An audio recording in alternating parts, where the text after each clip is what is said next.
সবাই প্রত্যাখ্যান করেছে 5ই আগস্ট।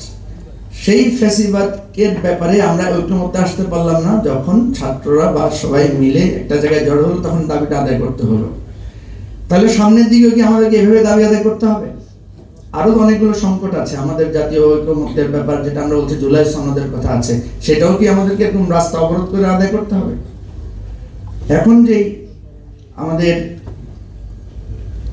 যেই ঐক্যমত্যের কথা আমরা বলছি, যেটা কিছু আলী রিয়াজ সাহেব কিছুক্ষণ আগে বলে গেলেন, যে কোর জায়গাগুলোতে এখন ঐক্যমত্য প্রতিষ্ঠিত হয় নাই। যেমন 2বার প্রধানমন্ত্রীর বিষয়ে এখন ঐক্যমত্য হতে পারি নাই আমরা।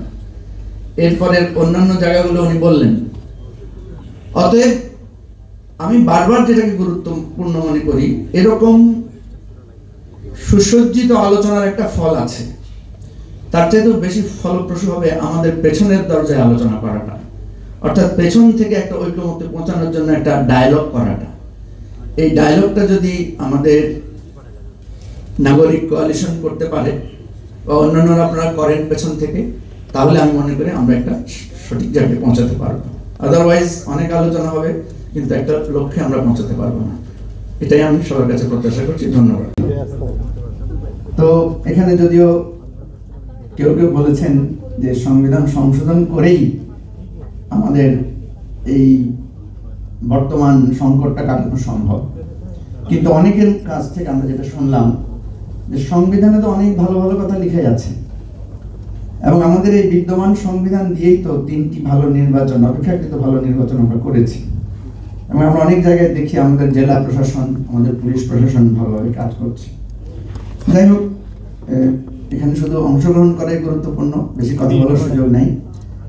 আমরা যে সেকেন্ড রিপাবলিকের কথাটা বলেছিলাম এবং সংবিধান নতুন করে লেখার কথাটা বলেছিলাম, এটা হয়তো প্রায়োগিক অর্থে অনেকে বলবেন যে এটার খুব বেশি ইম্প্যাক্ট নাই, কিন্তু সত্য কথা কি, আমাদের এই পৃথিবীতে যতগুলো গণ অভ্যুত্থান হয়েছে, সামগ্রিক অর্থে বেশিরভাগ গণ অভ্যুত্থানই ব্যর্থ হয়েছে বলা চলে, কারণ তার মূল লক্ষ্যে সে পৌঁছাতে পারে নাই।